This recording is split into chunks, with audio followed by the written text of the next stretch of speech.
नमस्कार मित्रांनो, आपण पाहत आहात जनतेचे प्रश्न नेत्यांची परीक्षा म्हणजेच तोंडी परीक्षा हा पॉडकास्ट.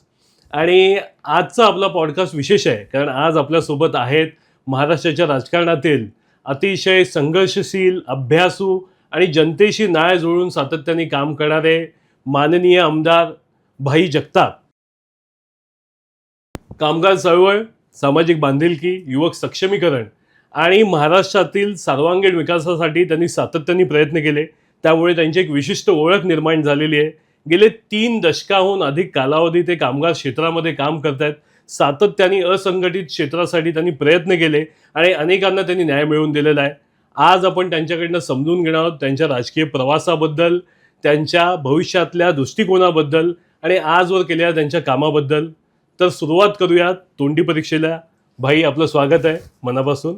नमस्कार. आणि माझा पहिला प्रश्न आहे की आपला जन्म 1 मे रोजी झाला आणि नेमका त्याच दिवशी महाराष्ट्र दिन आहे, कामगार दिन देखील त्याच दिवशी आहे आंतरराष्ट्रीय कामगार आणि दिन. योगायोगाने आपली संपूर्ण कारकीर्द त्या क्षेत्रात झालेली आहे. आपण उद्याला एक मोठे कामगार नेते म्हणून आलात. तर ह्या योगायोगाकडे कसं आपण पाहता आणि ह्याच्यातलं काम कसं झालं आपलं? नाही, हा योगायोग खरं तर ह्याचं क्रेडिट आई बाबांनाच जाते.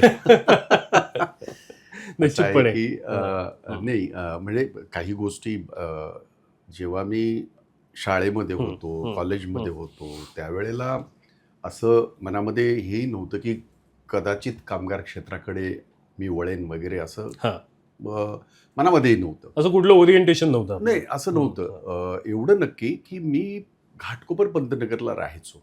ओके. डॉक्टर दत्ता सामंत हे आमचे फॅमिली डॉक्टर होते. हां, म्हणजे त्यांची कारकीर्द जी सुरू झाली तुम्ही ती ती आमच्या पाहिली? डोळ्यासमोर आणि त्यांच्या याच्यासमोरच, बंगल्यासमोरच आमची पोलीस लाईन होती. माझे वडील पोलीसमध्ये होते, त्यामुळे फार जवळून ते पाहिलं मी. लोकांचा उत्साह पाहिला. त्या काळामध्ये हे असेल, प्रीमियर असेल, मोठमोठ्या कंपन्या. त्यावेळेला डॉक्टर दत्ता सामंत म्हणजे केवढं हिमालय एवढं नाव नव्हतं. आणि त्या ज्या कंपन्या बंद झाल्या, नंतर लोक जी रस्त्यावर आली, तर ते सगळं कुठेतरी म्हणजे आय गॉट एफेक्टेड. ओके. आणि मी स्वतः सुद्धा मी याच्यामध्ये वायत लॅबोरेटरीमध्ये मी स्वतः काम करत होतो. मी वायत लॅबोरेटरीमध्ये 5 वर्ष काम केलं आणि नेमका त्या कालावधीमध्ये सस्पेंड झालो. आणि सस्पेंड केलं गेलं कारण केलं त्या कसं होतं, ते फार्मास्युटिकल ह्याच्यामध्ये दाक्षिणात्यांचा फार होता, डॉमिनन्स होता. आत्ता पण काही अंशी आहे, काही अंशी आत्ता पण आहे. तर तुम्ही त्यांना उत्तर देणं म्हणजे दे यूज टू फील की दॅट इज इन्सल्टिंग. बट जे आहे ते आहे, सत्य बोलायला काय असं. तर ते जे मी सस्पेंड झालो होतो, then it got in my mind. Okay. I said की मी जर खरं सांगितलं त्या माणसाला तर त्यांनी त्याचं खरं स्वागत करायला पाहिजे आणि सुधारणा करायला पाहिजे. पण तसं न होता पनिशमेंट मला मिळाली. मग त्या दिवशी ठरवलं होतं की नाही, परत नाही हे करायचं, पण याच्या विरुद्ध लढा द्यायचा. आणि हे उदाहरण यासाठी सांगतो, बरोबर 5 ते 7 वर्षांनी त्याच कंपनीमध्ये माझीच युनियन झाली. आणि ज्या अधिकाऱ्याने सस्पेंड केलं होतं तो असा थरथर कापत होता. अर्थात त्या काय वैयक्तिक असं नव्हतं, पण ते त्याने वैयक्तिक केलं होतं. पण मी त्याच्या खांद्यावर असा हात टाकला आणि त्याला म्हटलं की मी तुम्हाला I must thank you for giving me suspension letter. Otherwise throughout my life कधी केलं नसतं आपण. नाही, I would have called you sir sir sir. आता तू मला सर सर सर सर म्हणतो आहे. हो, म्हणजे हा त्याच्यातला विनोदाचा भाग बाजूला ठेवा, परंतु म्हटलं तुम्ही सस्पेंड केल्यामुळे माझ्या डोक्यामध्ये मी एक वेगळं घेतलं की याच्या विरोधात लढला पाहिजे. तो लढला, मी उभं राहिलो, मी आणि त्याच कंपनीमध्ये माझी युनियन होणार. म्हणजे हा सगळा भाग याचा जरी वाटला, असा जरा फिल्मी वाटला, पण तो खरा होता. आणि मग संघर्ष हा होताच, तुम्ही म्हणाल्याप्रमाणे संघर्ष हा होताच. तर ही पार्श्वभूमी आहे त्याची. हा, ती पार्श्वभूमी आहे. आणि कामगार क्षेत्राचं असं आहे की म्हणजे मी 20-22 वर्ष झालं आमदार आहे मी. MLC आहे वरच्या सभागृहामध्ये, खालच्या सभागृहामध्ये सुद्धा होतो मी. MLA म्हणून मी साऊथ मुंबईतनं निवडून सुद्धा आलो होतो. पण कामगार क्षेत्र हे अतिशय आव्हानात्मक आहे. कारण लोकांच्या आयुष्याशी निगडीत, त्यांच्या रोजीरोटीशी निगडीत, त्यांच्या कुटुंबाशी निगडीतले प्रश्न असतात. आणि तुम्हाला उद्या बघतो असं म्हणता येत नाही तिथे. आजचा प्रश्न आजच सोडवावा लागतो. त्यामुळे एक आव्हानात्मक होतं. आणि आपल्या सगळ्यांना माहिती आहे आपल्या देशामध्ये कामगार क्षेत्र हे सगळ्यात जास्त डेंजरस. कित्येक कामगार नेत्यांच्या हत्या झाल्यात, सामंतांची. आणि त्यामुळे एक आव्हानात्मक होतं. आणि ते थोडंसं आव्हानात्मक पेलायची सवय होती, आवड. त्यामुळे कदाचित इथपर्यंत हा प्रवास आपण म्हणाल ते बरोबर आहे. जवळजवळ कामगार क्षेत्रामध्ये मला जवळजवळ 38 ते 39 वर्ष झाले, 4 दशक होत जवळजवळ. येस. आणि आय थिंक की मी माझ्या पद्धतीने देशभरामध्ये आणि आंतरराष्ट्रीय याच्यावर सुद्धा मी एक वेगळ्या प्रकारचं काम केलं. त्याची नोंद अजून किती दशकं जोडली जाणार? हे मला नाही कसं राहतं माहिती आहे का, की एक आहे की कामगार क्षेत्रातलं जर तुम्ही इव्हॅल्युएशन केलं असेल तर सगळ्या नेत्यांनी अगदी फार बराच काळ सेवा केली. अगदी दत्ता सामंतांचं हे हत्या फार लवकर झाली, परंतु इतर सगळे नेते जर आपण बघितलं अगदी डांगेंपासून म्हणजे त्यांनी आयुष्य त्या कामगार क्षेत्रासाठी लावलंय. आम्ही सुद्धा राजकारणात असलो तरी महत्वाचं की हे जे आहे कामगार क्षेत्र ते महत्वाचं आहे. आणि बघू जेवढी सेवा होईल तेवढी करू. येस. भाई, आपले वडील डॉक्टर बाबासाहेब आंबेडकर स्मारक समितीचे अध्यक्ष होते. आणि त्यानुसार म्हणजे जे मी ऐकलंय की त्यामुळे आपल्या गावातून आपल्याला बहिष्कृत केलं गेलं किंवा त्या प्रकारची काहीतरी वागणूक देण्यात आली होती. ही नेमकी घटना काय होती आणि नक्की काय झालं होतं? नाही, काय आपल्या तुम्ही कुठून शोधून काढलं पण मी त्यावेळेला गावच्या शाळेत शिकलो का मी. म्हणजे आपल्या रत्नागिरीमध्ये शिगवण गावामध्ये मंडणगड तालुक्यामध्ये रत्नागिरी जिल्ह्यामध्ये अतिशय दुर्गम भागामध्ये आमचं ते गाव आहे. आणि आमची ग्रुप ग्रामपंचायत आहे. त्याच्यामध्ये आंबवडे म्हणजे डॉक्टर बाबासाहेब आंबेडकरांचं मूळ गाव, आमचं गाव आणि आजूबाजूची आमचं मोहल्ला झाला किंवा आमचं हे झालं, असे 4-5 गावं मिळून आमची ग्रुप ग्रामपंचायत. पण त्याकडचा काळ थोडासा वेगळा होता. आणि वडिलांनी एवढं मात्र नक्की हे केलं की आपल्याकडे हे वैभव आहे.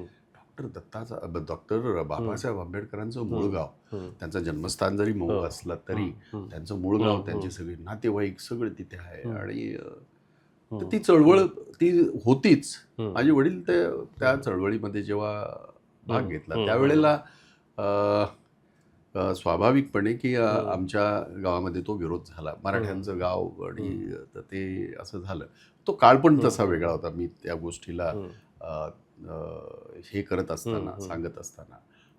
आणि मग आपल्या कोकणामध्ये जसं वाळीत टाकणं हा जो काय प्रकार असतो, बहिष्कृतच करणं हा त्याचा बहिष्कृत करणं हा काय, तसं नक्कीच झालं होतं. आणि मला त्यावेळेला लहानपणी मी शाळेत असताना मला कळायचंच नाही. कारण आपण चुलते असतील, काका म्हणून हात मारतो, ताते म्हणून हाक मारतो किंवा मावशीला हाक मारतो. तर मला ते आमच्या चुलते मी जेव्हा हाक मारली तेव्हा मला त्यांनी ओझ दिला नाही.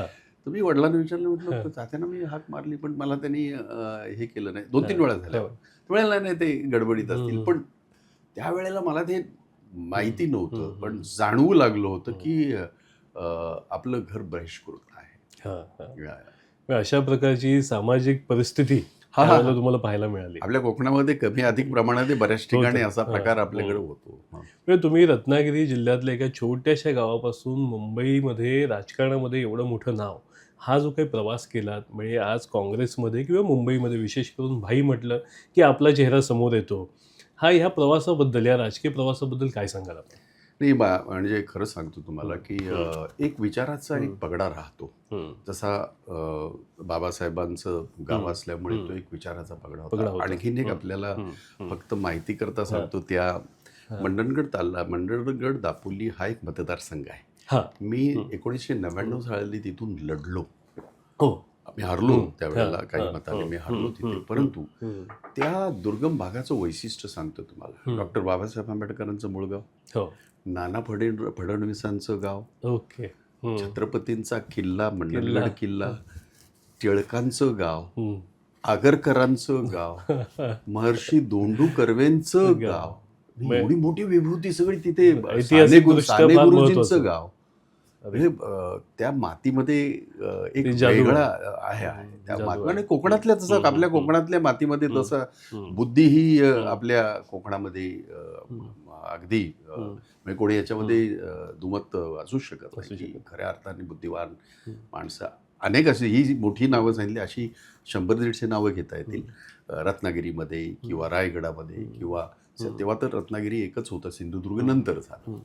त्यामुळे एक आहे की तो एक संघर्ष जो होता, जो आपण म्हणताय की मी त्या एक वैचारिक माझी ठेवण अशी होती की मला जाती पाती धर्म हे मला कधीच हे झालं नाही की माझ्या बाजूला कोणतरी दुसऱ्या जातीचा बसलाय किंवा धर्माचा बसला, हा विषय कधीच नव्हता. मी स्पोर्ट्समन पण होतो, म्हणजे कॉलेजमध्ये, शाळेमध्ये, पुढे नंतर आणखीन काही खेळलो. आत्तासुद्धा मी याचा मुंबई जिल्ह्याचा हे जे आहे कबड्डीचा अध्यक्ष आहे 20 वर्ष झाली. ही प्रो कबड्डी जी आपण पाहता, that was my brain child, of course supported by some big people also. तर त्यामुळे कॉलेजमध्ये असताना एक गोष्ट सातत्याने माझ्या डोक्यामध्ये होती की आपला विचार जो आहे हा असा वेगळा विचार आहे. आणि योगायोगाने माझ्या कॉलेजच्या दरम्याने राजीव गांधी मुंबईमध्ये आले होते. आणि तेव्हा हे असं काय नव्हतं, हे इतकं तामझाम काय नव्हता. रेबनचा गोरा गोरा माणूस, आणि जस्ट गाडीतनं उतरले आणि ते आमचे गुरुदास कामत आणखीन मुरली देवरा यांच्या खांद्यावर आठवलं, असं चालत चालत त्या रेसकोर्सवर. म्हणजे mesmerising, that personality was mesmerising. आणि विचार एक असा होताच. त्यामुळे मी NSUI कडे आकर्षित झालो. NSUI मध्ये कॉलेजमध्ये असताना हे झालो, नंतर पदाधिकारी झालो, युथ काँग्रेस झालं, सिख काँग्रेस झालं. त्यामुळे हा प्रवास हा त्या तात्विक याचा आहे, ती जी आयडियोलॉजी आहे त्या आयडियोलॉजीचा, आणि I am proud about it. आज तुम्हाला वाटतं की अशी आयडियोलॉजी किंवा अशी विचारधारा असलेला एखादा युवक गावातून येऊन इथे पुन्हा भवितव्य घडू शकतो आजच्या तारखेला? 100% करू शकतो. नुसतं करू शकत नाही, तर तीच आयडियोलॉजी या देशाची आयडियोलॉजी असू शकते आणि मानवतेची आयडियोलॉजी असू शकते. बाकी वैयक्तिक काही काय असू शकते. मी हा प्रश्न विचारण्यामागचं कारण की हा आशावाद फार महत्वाचा आहे. आज फार आजच्या राजकारणाला पाहता महाराष्ट्राच्या फार निराशा आहे युवकांमध्ये, म्हणून मला प्रश्न खरंय. पण ते त्याला त्याला आपण सगळे कारण आहोत, आम्ही कारणीभूत आहोत, राजकारणी कारणीभूत आहेत. ज्या पद्धतीचं बाजारू राजकारण चालू आहे, दुर्दैवाने महाराष्ट्रात ज्या पद्धतीने राजकारण आणि सत्तांतर, पैशाचा वापर, याचा वापर, ताकदीचा म्हणजे पॉवरचा वापर, आणि काही करून लोक हे करून टाकायचं लोकांना, हे ह्या आपल्या शाहू फुले आंबेडकरांच्या महाराष्ट्रात नव्हतं. आपल्याकडे एक वैचारिक हे होतं. गेल्या 10-15-20 वर्षामध्ये जर आपण बघितलं तर विशेषतः 2014 नंतर, हे मुद्दाम सांगेन, महाराष्ट्र पूर्ण रसातळाला वैचारिकदृष्ट्या. पण तरी सुद्धा आज अनेक तरुण असे आहेत, मी 1-2 नाही, लाखो तरुणांचं बोलतोय की ते स्ट्रॉंगली म्हणजे याचे आहेत की बाबा हे असा महाराष्ट्र आम्हाला नकोय, ह्या विचाराशी हे आहेत. म्हणून मी म्हटलं की मी काँग्रेसचा आहे, काँग्रेसचा आमदार आहे, काँग्रेसच्या आयडियोलॉजीचं जरी मी बोलत असलो तरी माणुसकीची जी काही परिभाषा आहे ती आयडियोलॉजी. त्यामुळे आपण आशावादी राहायलाच पाहिजे. हे फार काळ चालत नाही, चालणार नाही. आपल्याविषयी आपली ओळख आहे की आक्रमक नेता, तापट स्वभाव. तर ह्या स्वभावाचा आपल्याला फायदा झाला राजकारणात की तोटा झाला? नाही, कसं राहतं की तापट स्वभाव असू द्या किंवा अतिशांत स्वभाव असू द्या, त्याचे फायदे तोटे दोन्ही असतात. दोन्ही असतात. त्यामुळे मी तापट म्हणण्यापेक्षा आक्रमक, कारण तापट हा शब्द बरोबर आहे. माझं कसं झालं की मी सत्य बोलायला कधीही पुढे मागे पाहिलं नाही. म्हणजे माझे आणि वडिलांचे संवाद फार कमी व्हायचे. म्हणजे आपल्याकडे तो एक रिस्पेक्ट असतो, तो कायम अगदी मेंटेन करतो आपण. पण तरी सुद्धा काही वैचारिक याच्यावर त्यांचे आणि माझे जेव्हा मतभेद व्हायचे त्यावेळेला मी माझी मतं ठामपणे मांडायचो. म्हणजे हे मी कॉलेजला असतानाच सांगतो, मी आमदार झाल्यावर नाही. आमदार झाल्यावर मी आमदार झालो, काय मंत्री झालो तरी वडील होते आणि तेही स्पष्ट अतिशय स्पष्ट बोलायचे. स्पष्टोक्ते म्हणूनच ओळखले जाते. त्यांचाच DNA असल्यामुळे तो माझ्या DNA मध्ये आहेच. त्यामुळे आक्रमक आहे. एक गोष्ट आहे की अन्यायाच्या विरोधात सहन होत नाही. मग तो कसल्याही प्रकारचा असू द्या, खेळांमध्ये असू द्या किंवा बाकीच्या ह्याच्यामध्ये असू द्या किंवा सार्वजनिक जीवनात असू द्या. त्यामुळे याचा राजकीय याच्यामध्ये मला बरेच वेळेला त्याचा फटकाच बसला. कारण तुम्हाला कुठल्याही राजकीय पक्षामध्ये तुम्ही नेत्यांबरोबर बोलत असताना थोडंसं सांभाळून असावं असा एक संकेत असतो आणि तो योग्यही असतो. कारण त्यांना देश बघायचा असतो, त्यांना राज्य बघायचं असतं किंवा त्यांना मोठं हे असतं. पण माझं काय झालं की मी माझी मतं मांडत गेलो. काही वेळेला त्याचा फायदाही झाला, काही वेळेला त्याचं नुकसान झालं. त्यामुळे ठीक आहे, हे सगळं चालत राहतं. मध्यंतरीत आपण म्हणाला होता की राज ठाकरे काय उद्धव ठाकरेंसोबत देखील आघाडी करण्याची आवश्यकता नाही, अशा प्रकारचं काहीतरी आपण म्हणणं केलं होतं आणि ती वादग्रस्त भूमिका होती असं सगळ्यांचं म्हणणं होतं. खरोखर काँग्रेसला स्वबळावरती निवडणुका लढून फायदा होणार आहे का आणि तो कसा? नाही, कसं आहे की आपल्याला एक गोष्ट समजणं गरजेचं आहे. कारण मी माझ्या आयुष्याची 45 वर्ष काँग्रेसमध्ये आहे. इकडे तिकडे न बघता खूप प्रलोभनं आली, खूप काय आलं. पण मी म्हटलं ना की माझी बांधिलकी त्या वैचारिक असल्या कारणाने मी ठाम आहे. मी जेव्हा मुंबईचा अध्यक्ष होतो त्यावेळेला सुद्धा मी सातत्याने सांगितलं होतं, पत्रकार परिषद घेऊन सांगितलं होतं की एक जे काँग्रेसचं वैभव होतं मुंबईमध्ये, महाराष्ट्रामध्ये, ते कुठेतरी लोप पावत चाललंय. ते कुठेतरी कमी होत चाललेलं आहे. मग काही कारणं असतील. मग पवार साहेबांनी दुसरा पक्ष काढला. त्याच्यानंतर सगळ्या महाराष्ट्राचं राजकारण हे जर पाहिलं तुम्ही तर ही जी सरकार, मिलीजुली सरकार सगळी यायला लागली. त्याच्यामध्ये एक व्हायला लागलं की पक्ष हा छोटा होत गेला. आणि म्हणून मी सातत्याने म्हणत होतो की स्थानिक स्वराज्य संस्थेच्या ज्या निवडणुका आहेत त्या आपण आपल्या पक्षाच्या म्हणून लढल्या पाहिजेत, जेणेकरून आपला झेंडा त्या छोट्याशा गावात का होईना तो झेंडा पोचला पाहिजे.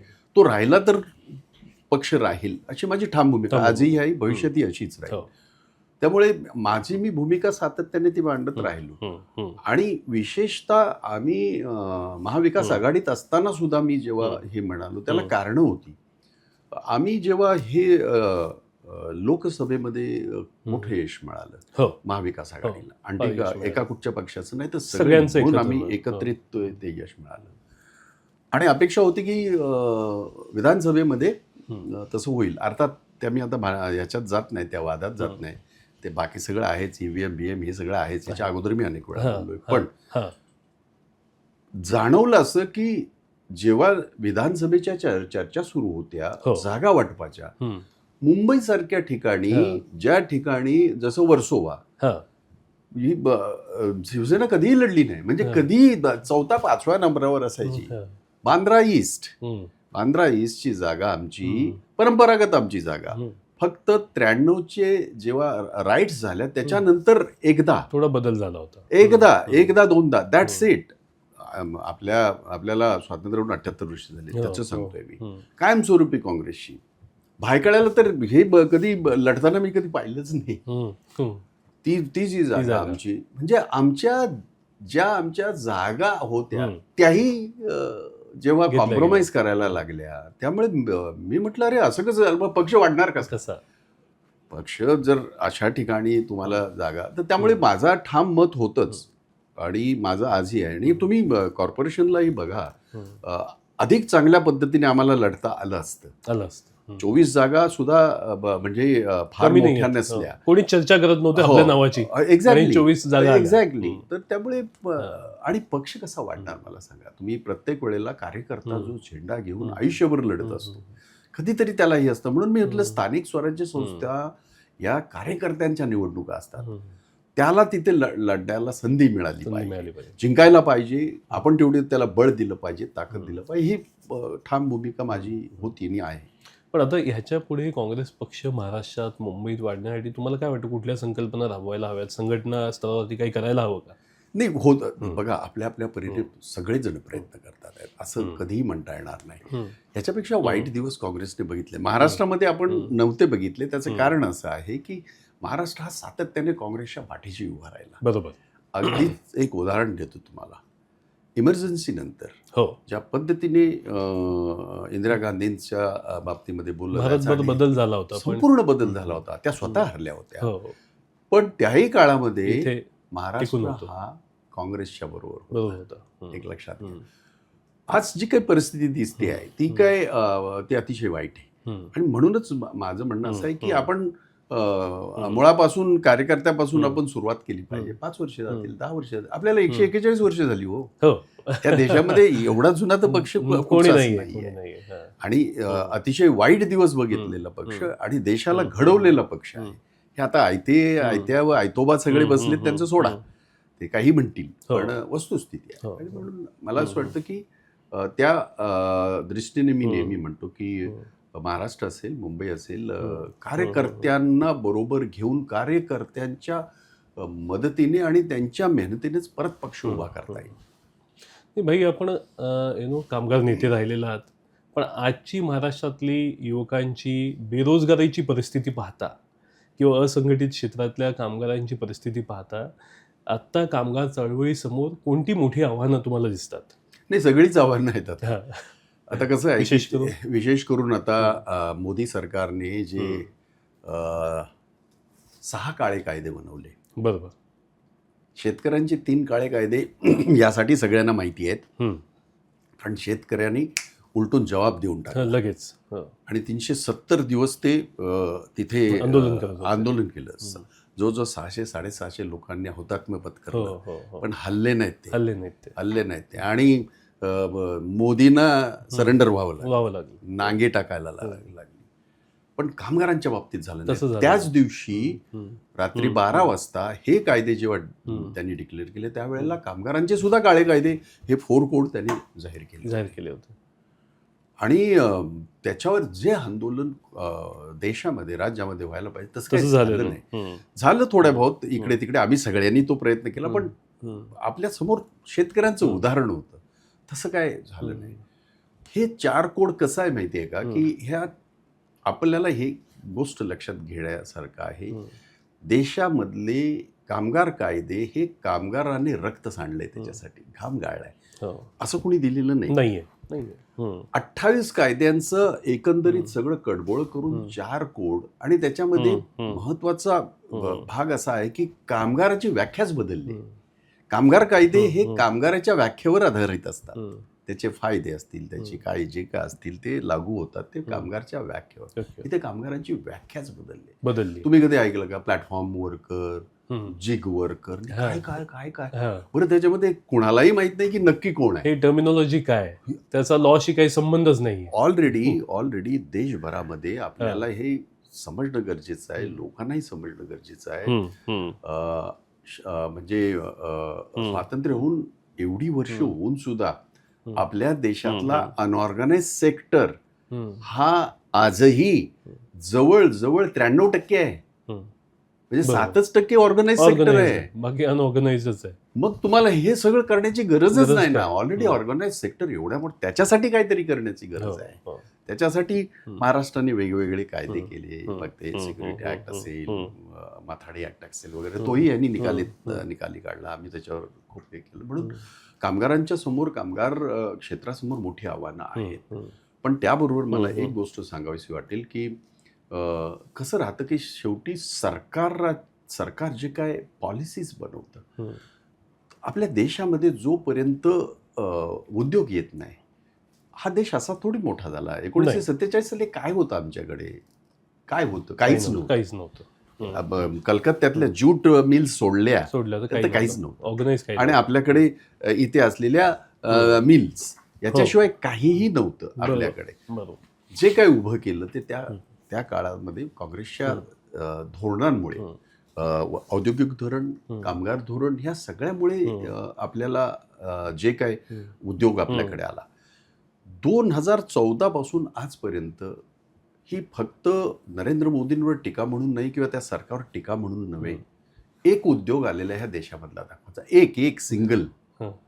ही ते दावोसला बिवोसला जाऊन ह्यांना काय गप्पा मारायच्या त्या मारू द्या.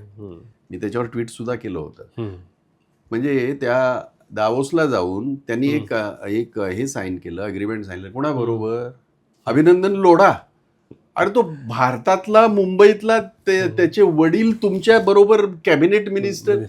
दावोसला जाऊन काय म्हणजे किती फसवाल? त्याला काही मर्यादा तर असावीत. बरं, अभिनंदन लोढा 4 लाख नोकऱ्या देणार आहे. अरे आहेत त्या कमी करणारी ही माणसं सगळी, स्वतःचा स्वार्थ बघणारी ही सगळी माणसं.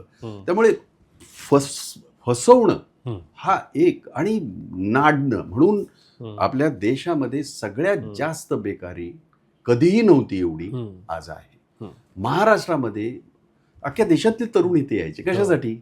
मुंबईमध्ये, महाराष्ट्रामध्ये रोजीरोटी मिळते म्हणून. नाही, काही उद्योग आलेला नाही. पण आता युवकांमध्ये प्रचंड निराशा आहे नोकरीच्या संदर्भामध्ये. तर ह्या विषयाकडे राजकीय नेतृत्वाने कसं पाहिलं पाहिजे आणि काय केलं पाहिजे? नाही, जोपर्यंत ते सत्य स्वीकारत नाही, जोपर्यंत त्यांना तुम्हाला उद्योग येण्यासाठी आणि इथल्या लोकांना नोकऱ्या देण्यासाठी, जे तुम्हीच सांगितलं होतं 2 करोड आणि वगैरे, आता ते जाऊ द्या, ते जुमलेबाजी सगळी गेली. यांनीही सांगितलं होतं नाही, ते महाराष्ट्रामध्ये देवेंद्र फडणवीसांनी सुद्धा सांगितलं होतं, उद्योग मंत्र्यांनी तर काय सांगितलं होतं ते आता तुम्हाला सगळ्यांना माहिती आहे. आजचा तो विषय नसल्यामुळे.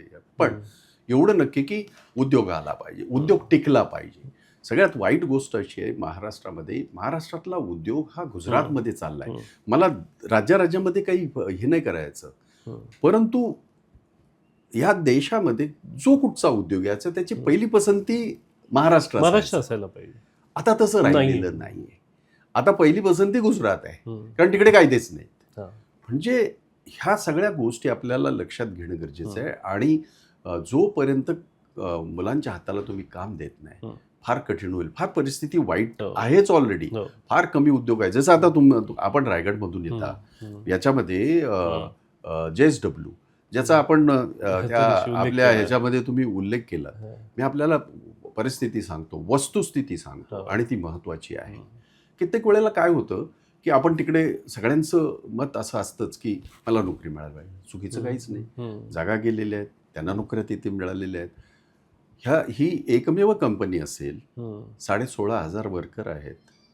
त्या दिवशी मी तुम्हाला सांगितलं होतं, मी सगळं डिटेल सगळं हे घेतलं. 82% कामगार हे आपल्या विभागातले आहेत. 82%. आणखीन पुढे जाऊन तो डेटा अभ्यास करायला मला पण आवडेल. नाही, तो तुम्ही कराच. माझं तर सांगणं आहे तुम्हाला, हे काय तुमच्या पॉडकास्टवर बोलतोय म्हणून नाही, असलं काम करतच नाही मी. त्याच्या पुढचं जाऊन सांगतो की या गेल्या, कारण मी मला 27-28 वर्ष झाली तिथे. पहिल्या दिवसापासून माझा हा आग्रह होता की आमच्या स्थानिकांना तिथे नोकऱ्या मिळायला पाहिजे, आणि त्या मिळत गेल्या. जेवढ्या असतील तेवढ्या मिळणार, तयार केल्या जाणार नाहीत. पण एवढ्या मोठ्या नोकऱ्या असलेली फार कमी उद्योग आहेत देशामध्ये, राज्यामध्ये. तिथे जवळजवळ 726 महिला आहेत. त्याच्यामध्ये सुद्धा आपल्या स्थानिक 82% महिला आहेत. आणि आपल्या देशाचा कायदा, राज्याचा कायदा होता, देशाचा सुद्धा होता, तो यांनी सगळा मोडीत काढला. तर ते सोडा की अनस्किल्ड कामगाराला त्या भागामध्ये नोकऱ्या मिळायला पाहिजे. पण मी करत आलो.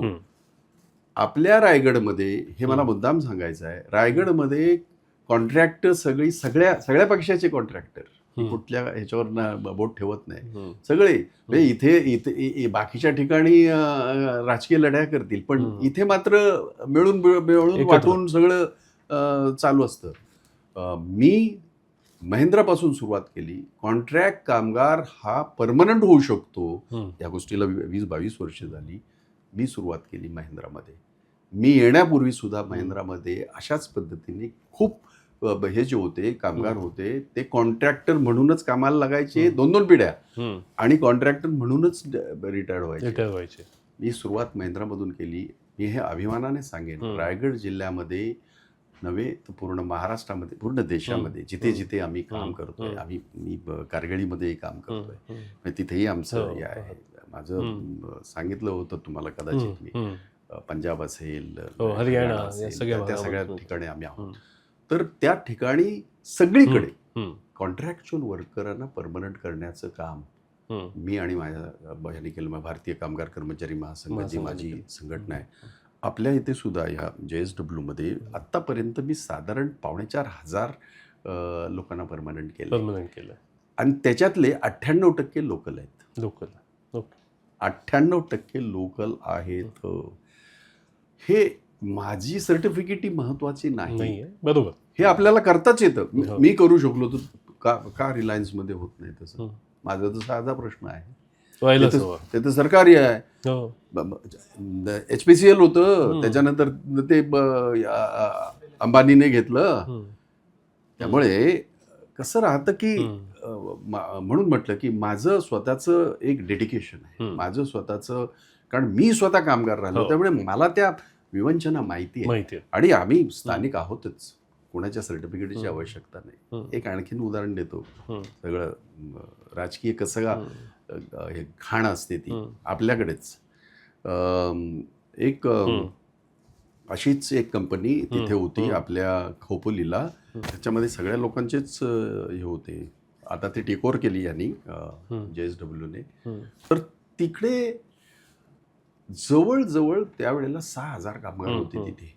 त्या 6,000पैकी फक्त 600-700 लोकल होते. बाकी सगळे UP बिहार तिकडनं आलेले, कारण त्या फर्नेसवर काम करायला आपली लोक फार फर्नेसवर काम करायला तयार नसतात, पण ते केलं त्याने. तर अशा ह्या सगळ्या ज्या गोष्टी आहेत तिथे बदल करता येऊ शकतो आणि मी तो बदल केलेला आहे असं मला मुद्दाम सांगायचं नाही. आणि महाराष्ट्राच्या औद्योगिक विकासासाठी कोणते धोरणात्मक बदल लगेच झाले पाहिजेत असं आपल्याला वाटतं? नाही, कसं होतंय माहितीये का, लगेच बदल म्हणजे औद्योगिक कुठलंही धोरण तुम्ही आणलं तर त्याला वेळ द्यावा लागतो. जसं आपल्या कोकणामध्ये हा जो काही सगळा उद्योग आला, हा काय एका दिवसात, एका वर्षात, 10 वर्षात आला नाही, त्याच्यावर हे लागतं. पण मुळात तुमची मानसिकता तर पाहिजे. आज तुमची मानसिकता जर अशी असेल की प्रत्येक ठिकाणी अदानीलाच मालक बनवायचं, प्रत्येक ठिकाणी अंबानीलाच मालक बनवायचं, दुसरा उद्योग येईल कसा मला सांग? म्हणजे आमचे एअरपोर्ट अदानी, आमचं ऑइल अंबानी, आमचा म्हणजे आता तिसरी मुंबई, तुम्ही त्याच्यामध्ये सगळे येतात, कोण तिथे मालक बनणार आहे? त्यामुळे तिथे स्पर्धा असली पाहिजे. उद्योगामध्ये स्पर्धा असली पाहिजे. जसं टाटा आपल्याकडे होते, आपल्याकडे त्यावेळेला टाटा बिर्ला ही 2च नावं घ्यायचो आम्ही, पण त्याच्याबरोबर तयार झाले सगळे. तुमचं ते त्या ह्याचं नाव सांगितलं, भूषण स्टीलमध्ये 6,000पैकी फक्त 600 लोकल होते. ते सगळं आता यांनी टेक ओव्हर केलं, तिथेही सगळं चित्र बदलून टाकलंय. त्यामुळे इथे धोरणात्मक तुम्हाला हे घेताना उद्योगाची स्पर्धा असली पाहिजे, उद्योग आपल्याकडे यायला पाहिजे, आपले कायदे त्या पद्धतीने असायला पाहिजे. याबद्दल दुमत असण्याचं कारण नाही, पण त्याचा अर्थ कामगारांचे सगळे अधिकार मारून कायदे करा असं होत असं नाही. पण उद्योग जो बाहेर जात चाललाय तो उद्योग वाढावा ही जी काही अपेक्षा आहे, त्याच्यासाठी महाराष्ट्र शासनाने, महाराष्ट्र सरकारने जी काही पावलं उचलायला पाहिजे ती काय उचलली जात नाही. गेली 10-12 वर्ष तर काहीच नाही. पण एक नवीन प्रश्न निर्माण होतोय की AI रिव्होल्युशन जे होत आहे त्याच्यामुळे तुम्हाला काय वाटतं की कामगार क्षेत्रावरती कुठली नवीन आव्हानं येतात? नाही, कामगार क्षेत्रावर काय सगळीकडेच येतात, पण कामगार क्षेत्रात विशेष करून नाही, खूप वाईट परिस्थिती निर्माण होईल. AIचं कसं आहे की ही सुरुवात आहे, सुरुवात आहे आणि AIचं आक्रमण हे इतकं जगभरामध्ये आपल्याकडेच नव्हे, जगभरामध्ये अतिशय भयंकर होणार. कारण तुमच्या 1,000 लोकांची कामं जर उद्या 10 रोबोट करायला लागले, जे तिकडे परदेशात सुरू झाले. व्हायला लागले. त्याला घोस्ट शिफ्ट म्हणतात. हो, घोस्ट शिफ्ट. तिथे ठरलेले ते रोबोट असतात, ते सगळं काम करतात आणि एक माणूस तिकडनं त्या एका केबिन मधनं बघतोय. त्यामुळे याचा परिणाम, दुष्परिणाम हा होणारच आहे. विशेषतः सारखे जे देश आहेत, जे डेव्हलपिंग कंट्री आहेत, त्यांना जास्त होणार आहे. कारण डेव्हलपमेंट शेवटी हाताला काम पाहिजे, त्याच्यातनं होणारा जो विकास आहे, तर त्याचं आव्हान आहे. त्याचं मी दोष हा कुठल्या एका सरकारला वगैरे असं मी देणार नाही, कारण जगासमोर असलेलं ते आव्हान आहे आणि जगाला हे फेस करावं लागेल. आणि भविष्यामध्ये मी आपल्याला एक सांगतो की कदाचित AI हे आपल्या मनुष्य बुद्धीपेक्षाही कितीतरी वेगाने पुढे जाणार आहे आणि आपल्या समोरच आव्हानं होणार आहेत. म्हणजे कामगार पुरतं मर्यादित नाही, सर्व गोष्टी, सर्व जगातल्या मानव जातीला सुद्धा त्यांच्या आव्हानाला सामोरं जावं लागणार आहे. आपणच तयार केलेलं राक्षस म्हणून आपल्या डोक्यावर येणार आहे. आपण सातत्याने युवक युवतींना स्वावलंबी बनण्यासाठी मार्गदर्शन करता. आत्ताच्या युवकांना आपण कोणती 3 मूलभूत तत्व स्वीकारायला सांगाल की जेणेकरून ते यशस्वी होतील? नाही, कसं झालं माहितीये का, आत्ताच्या युवक युवतींसमोर खूप अपॉर्च्युनिटीज आहेत, ज्या एकेकाळी नव्हत्या. मी माझं सांगू शकेन की मी जसं म्हटलं की केस काळे केलेत, पण माझं 70 वर्ष आहे. 70व्या वाटत नाही, बिलकुल नाही वाटलं नाही तर चांगलं आहे. पण आता ह्या MA मध्ये मी आय एंटर इन 70s. त्यावेळेला आमच्या समोर काय पर्याय होते, तर या तर आर्ट्स म्हणून BA बनवा, मग या तर वकील बना किंवा प्रोफेसर बना. मी BSc आहे, मग काय बना, तर डॉक्टर बना वगैरे वगैरे, मर्यादित होती. आत्ताच्या मुलांच्या समोर सर्व्हिस इंडस्ट्री एवढी व्हास्ट आहे, एक एवढीशी गोष्ट घेऊन ते लोक काही करिअर करू शकतात. आणि सुदैवाने everything is available on mobile. हे मोबाईल म्हणजे मोबाईल फक्त नाही, आम्हाला काहीच कळत नाही. मग मला सुद्धा त्यातली 7-8 फंक्शन सोडली तर मला काही कळत नाही. अख्खं जग त्याच्यावर आहे. तुम्ही you think about it, you will get it. म्हणजे मग आता त्याचा फायदा कसा उचलायचा हे तुम्हाला ठरवावं लागेल. पण आत्ताची तरुण पिढी फारच म्हणजे विचार करणारी आहे आणि निर्णय घेणारी आहे. असं नाही बाबाला विचारतो, आईला नाही, ते स्वतः इतके सक्षम असतात कारण त्यांच्यासमोर सगळं उपलब्ध आहे. आणि म्हणून माझे आत्ताच्या तरुण पिढीला नक्कीच आव्हान आहे, प्रत्येकाने फक्त नोकरीच मिळाली पाहिजे अशा भूमिकेत न राहता, नोकरी तर मिळालीच पाहिजे, आपल्याकडे येणाऱ्या उद्योगामध्ये आपल्याला नोकरी मिळाली पाहिजे, पण आपल्याला बरेच छोटे छोटे उद्योग आपल्याला करता येतील. विशेषतः आपल्या याच्यामध्ये कोकणामध्ये जो 710 किलोमीटर जो हे आहे समुद्रकिनारा आहे, आपल्याला माहिती करता सांगतो, मी हे सांगायचो त्यावेळेला, म्हणजे 30 वर्षापूर्वी भाषण करायचो की आपल्याला ते हे जे आहे नीलक्रांतीमध्ये शेवटी काय की माशाचा उद्योग, आणि तो काँग्रेसच्या काळामध्ये त्यावेळेला झाला. नारायण राणेंनी ह्याच्यात फार चांगलं काम केलं, मुद्दाम सांगावं असं वाटेल मला, कोकणातला माणूस, त्याने फार चांगलं काम केलं. आणि त्यावेळेला मी माझं आपल्या ह्याच्यामध्ये रायगडमध्येच दिवेआगरला म्हणजे आपल्या याच्यामध्ये तालुक्यामध्ये श्रीवर्धनमध्ये मी कोलंबी प्रकल्प करतो. माझी 5 कोटी रुपयाची कोलंबी प्रत्येक वर्षी मी तिथे करतो. मी करू शकतो, तुम्ही का करू शकत नाही? बरं, ती काही सरकारी जागा नाही, मी सरकारचं काहीही घेतलेलं नाही, ना माझ्या सरकारचं ना कुठलं काहीही नाही. मी हे सगळं माझ्या स्वतःच्या मेहनतीने उभं केलं. त्यामुळे ह्या सगळ्या ज्या गोष्टी आहेत, कोणतरी बाहेरचा माणूस तिथे येऊन उद्योग करू शकतो, तो त्याच्यामध्ये पैसे कमवू शकतो. आमच्या जागा आम्ही त्यांना विकतो आणि आम्ही तिथे वॉचमन म्हणून काम करतो. कशा करता ही मानसिकता नको ना. आपल्याच जागेमध्ये हे एक साधं उदाहरण दिलं. आणि मी माझं उदाहरण म्हणजे हे आपल्याकडे एक म्हणणं असतं की याला काय भाषणं करायला जातात, स्वतः करायला पाहिजे. मी स्वतः केलेलं सांगतोय. अशा अनेक गोष्टी आपल्याकडचा असलेला आंबा असेल, फळावलं असेल, इतर सगळे जर एक्सपोर्ट करू शकतात, हे करू शकतात, तर आपण काय करू शकत नाही. काजू आपल्याकडचा फार परत जातो, कारण अप्रतिम. आपल्याकडचा भाग जो आहे कोकणातला हा वेगळ्या प्रकारचा आहे. हो, त्यामुळे मला असं वाटतं की हे झालं ॲग्रिकल्चर प्रॉडक्ट्स, हो, पण त्याच्या व्यतिरिक्त सर्व्हिस इंडस्ट्रीमध्ये आपल्या मुलांना हो. प्रचंड संधी आहे. संधी आहे. संधी आहे. आणि सर्व्हिस इंडस्ट्री म्हणजे तुम्ही हात लावाल तिथे अमेझॉन आहे काय? आहे काय? तुम्ही आता ह्याच्यामध्ये फार सगळ्यांना बरं वाटतं की अरे मी आता सांगितलं 20 मिनिटामध्ये पिझ्झा आला, व्हॉट इज दॅट? ती सर्व्हिस. सर्व्हिस आहे ती.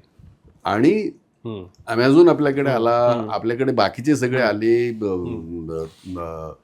ब्लिंकिट म्हणजे याची आपल्या डोळ्याची पापणी लावते ना तोपर्यंत तुमच्या दारात, व्हॉट इज दिस? त्यामुळे इतकं मोठं वास्ट हे आहे. आपल्याकडच्या शिक्षण प्रणाली जी आहे ती काळानुरूप बदलली पाहिजे. काळानुरूप यासाठी म्हणतोय मी, कारण या मुलांसमोर जी आव्हानं आहेत ती जगाच्या समोरची त्यांच्या समोरची आव्हानं आहेत. आपल्याला आव्हानं राज्यापुरती होती, देशापुरती होती, मला तरी. परंतु या मुलांच्या समोर जगाचं हे आहे. पण जगाचं ज्ञान तुमच्याकडे आहे, तुम्ही तितके सक्षम आहात. ज्या विषयाची आपल्याला गोडी आहे त्या विषयामध्ये शेवटपर्यंत जाता येतं आणि त्याच्यातनं बिझनेस सुद्धा उभा राहतो ना.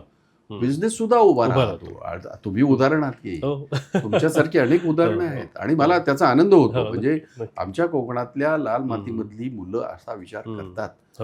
आणि शिकलो मी, ठीक आहे, मी मला एका विशिष्ट ध्येयाने मी प्रेरित होऊन शिकलो, पण मला त्याचा उपयोग करता आला पाहिजे. चांगला आहे. त्यामुळे नेमकं नाही सांगता येणार की हेच करा ते करा. तुमच्या समोर असंख्य there are पर्याय आहेत. ample opportunities in front of you, just choose it and just go for it. Yes. माझा असं शेवटचा प्रश्न आहे की आपल्या ह्या संपूर्ण चर्चेमध्ये सातत्याने तुम्ही विचारधारा, आयडिओलॉजी याच्याविषयी सतत चर्चा केलीत.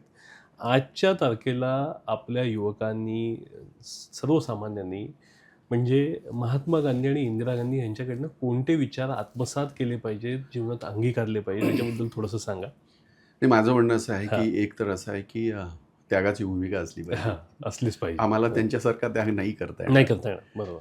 परंतु त्यांनी जो देशासाठी, स्वतःच्या कुटुंबासाठी आणि सगळ्या ह्याच्यासाठी जो त्याग केला याचं मूल्यांकन होत नाही. म्हणजे गांधी हे स्वतः, महात्मा गांधी हे स्वतः मोठ्या घरातले बॅरिस्टर झालेले त्या काळामध्ये. सगळं सोडलं आणि जनतेला समाजासाठी, वाहून घेतलं. आता ह्याच्यापेक्षा मोठा विचार काय असतो? इंदिरा गांधी अतिशय कणखर असं नेतृत्व आता अजून पैदा होईल की नाही मला माहीत नाही, परंतु जगभरामध्ये दोन व्यक्ती ज्यांना पोलादी नेतृत्व म्हणतात, एक मार्गारेट थॅचर इंग्लंडच्या आणि एक इंदिरा गांधी. हे काय मी दिलेलं सर्टिफिकेट नव्हे, जगाने दिलेलं सर्टिफिकेट आहे. हे विश्वगुरू सारखं नाहीये. हे काय विश्वगुरू वगैरे असं काही होत नाही. विश्वगुरू बनावं लागतं. अशा उपाध्या लावून इकडे हे लावून होत नाही. आणि म्हणून मला असं वाटतं की आपल्या देशाला आपली गरज आहे ही भावना त्यांच्या मनामध्ये होती. आणि मग तेव्हा आपण पारतंत्र्यात होतो. त्यांनी जे काय आयुष्य वेचलं गांधींनी, त्याच्यानंतर इंदिरा गांधीने ज्या पद्धतीने भारत उभा केला, नेहरूंच्या पावलावर पाऊल ठेवून नेहरू, सरदार पटेल आणि अनेक विभूती, डॉक्टर बाबासाहेब आंबेडकर वगैरे ह्या सगळ्या लोकांच्या ज्या त्यांनी जी चौकट घालून दिली त्याच्यामधून जे काम केलं ते काम करणं आणि तोच विचार असा विशेष. मी एक साधं उदाहरण सांगितलं. आयडिओलॉजी हा शब्द जरा असा खूप जड वाटतो, तो बाजूला ठेवा. माणसाला माणसासाठी आणि माणसासारखं जगण्यासाठी जे आवश्यक आहे ते करण्याची भूमिका तुमची असली पाहिजे. तुमचं नेतृत्व त्याच्यातच आहे. नक्कीच. भाई, तुम्ही आज अतिशय मनसोक्त पद्धतीने सर्व प्रश्नांची उत्तरं दिलीत आणि स्पष्ट सगळ्या गोष्टी स्पष्ट जे विचार तुम्ही मांडलेत, जी आयडिओलॉजिकल चर्चा इथे घडली, त्याच्यामुळे ही नक्कीच म्हणजे मला देखील वैयक्तिकरित्या असं वाटलं की अतिशय प्रगल्भ चर्चा होती. त्यामुळे अशा प्रकारची चर्चा सातत्याने घडली पाहिजे राजकारणामध्ये, कारण आजकाल तिचाच अभाव आपल्याला सगळीकडे दिसतो.